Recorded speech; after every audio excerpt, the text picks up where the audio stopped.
Money from the global Maui wildfire settlement could finally reach victims as soon as next month, and a judge is trying to reduce their legal and insurance costs. The $4 billion settlement with Kamehameha Schools, Hawaiian Electric, the state, and several other companies was negotiated a year and a half ago.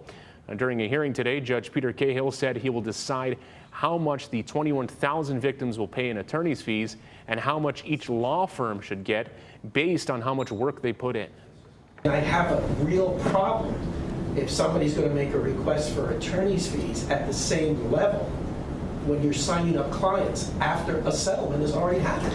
The individual plaintiffs who are the victims of the Maui fires will get the most amount of money that they can possibly get out of this limited fund, unfortunately.